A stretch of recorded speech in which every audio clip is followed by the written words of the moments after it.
Hi అండి, నమస్తే. నేను మీ Sandhya. Welcome back to lights and food and vlogs. Lights and food and vlogs ఈరోజు అయితే చికెన్ దమ్ బిర్యానీ చేయబోతున్నాను. నా స్టైల్లో చాలా సింపుల్గా, టేస్టీగా, త్వరగా ఎలా అయిపోయాలో నేను మీకు ఈ వీడియోలో చూపిస్తాను. చాలా బాగుంటుందండి, ఒకసారి ట్రై చేయండి. ఇప్పుడైతే వీడియోలోకి వెళ్ళిపోదాం. అంతకంటే ముందు మన ఛానల్ ఎవరైనా ఫస్ట్ టైం చూస్తున్నట్లయితే please do like, share and subscribe చేసుకోండి. ఇప్పుడైతే ప్రాసెస్లోకి ఎలా చేయాలో చూసేద్దాం. హాయ్ గైస్, ఇప్పుడైతే వీడియోలోకి వెళ్ళిపోదాం. ముందుగా ఒక మిక్సింగ్ బౌల్ తీసుకొని అందులో 3 గ్లాసులు బాస్మతి బియ్యం అయితే తీసుకున్నానండి. ఆ తర్వాత ఇందులో కొద్దిగా వాటర్ పోసుకొని 2-3 సార్లు మంచిగా క్లీన్ చేసుకోవాలి. ఆ తర్వాత వాటర్ పోసి బియ్యాన్ని అయితే నాననివ్వాలండి. ఆలోపు మనం చికెన్ అయితే మ్యాగ్నేట్ చేసుకున్నాం. నేను 30 కేజీ చికెన్ అయితే తీసుకున్నానండి.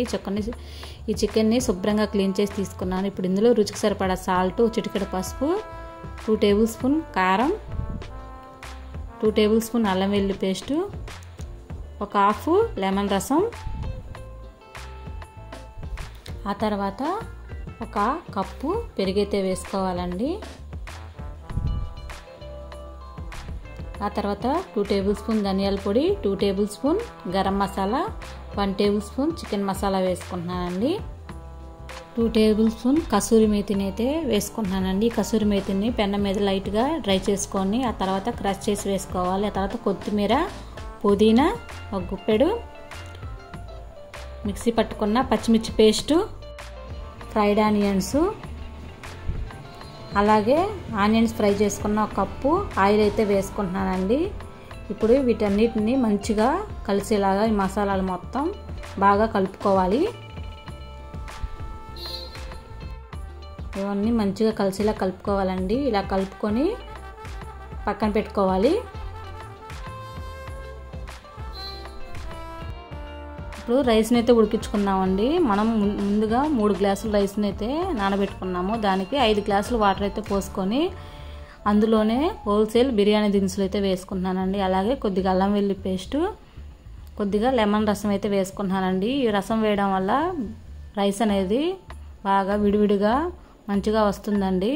ఆ తర్వాత సాల్ట్ వేసుకొని కొత్తిమీర, పుదీనా వేసుకొని ఈ వాటర్ అనేది బాగా మరిగించుకోవాలి.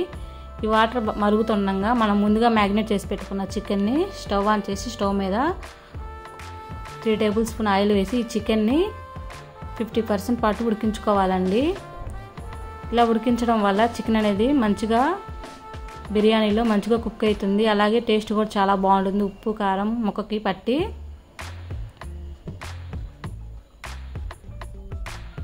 ఇలా చికెన్ అనేది 50% ఉడికించుకుంటే సరిపోతుంది.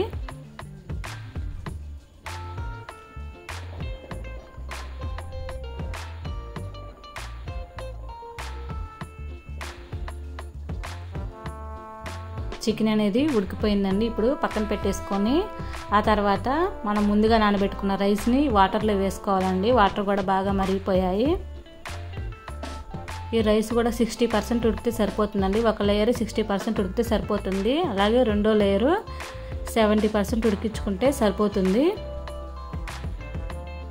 ఆ తర్వాత ఒక బిర్యానీ టాప్ తీసుకొని అందులో 1 టేబుల్ స్పూన్ నెయ్యి వేసుకొని ఇలా మొత్తం రబ్ చేసుకోవాలి. ఆ తర్వాత మనం ముందుగా ఉడికించుకున్న రైస్ని ఒక లేయర్గా వేసుకొని దాని మీద ఇంకొక లేయర్ చికెన్ అయితే వేసుకోవాలండి. ఇలా ఒక లేయర్ చికెన్ వేసుకున్నాక మరో లేయర్ మళ్ళీ రైస్ అనేది వేసుకోవాలండి. ఇలా సమానంగా వేసుకోవాలి. ఆ తర్వాత ఇంకొక లేయర్ చికెన్ వేసుకోవాలి. ఇలా చికెన్ మొత్తాన్ని వేసుకున్నాక ఈ చికెన్ మీదే ఫ్రైడ్ ఆనియన్స్, కొత్తిమీర, పుదీనా, 1 టేబుల్ స్పూన్ నెయ్యి వేసుకోవాలి. ఆ తర్వాత ఇంకొక లేయర్ రైస్ వేసుకోవాలండి సమానంగా.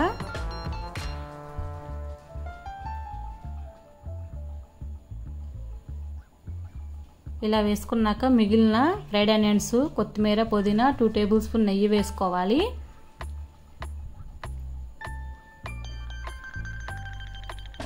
ఆ తర్వాత కలర్ కోసం నేనైతే కొద్దిగా ఎల్లో ఫుడ్ కలర్ అయితే వేసుకుంటున్నానండి.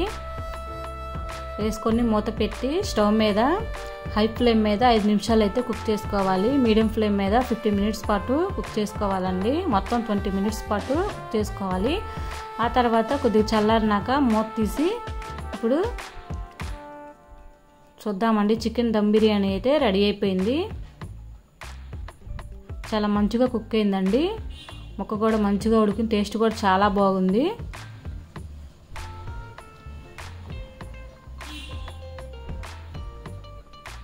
మీరు కూడా ఒకసారి ట్రై చేసి ఎలా ఉందో కామెంట్ చేయండి.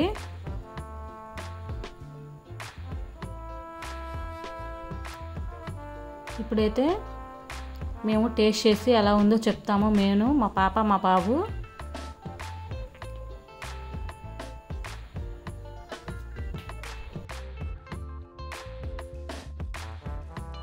ఇప్పుడైతే టేస్ట్ చేసి ఎలా ఉందో చెప్తామండి. నేను, మా పాప, మా బాబు.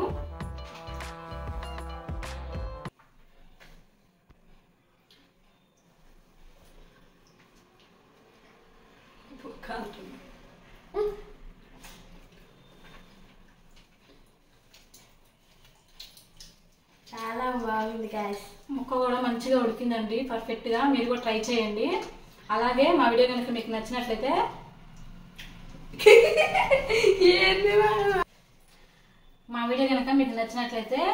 ప్లీజ్ సబ్స్క్రైబ్ చేసుకోండి. అలాగే లైక్ చేయండి, షేర్ చేయండి. మా వీడియో కనుక సూపర్ ఉంది గాయస్. మా వీడియో కనుక మీకు నచ్చినట్లయితే లైక్ చేయండి, షేర్ చేయండి, సబ్స్క్రైబ్ చేయండి.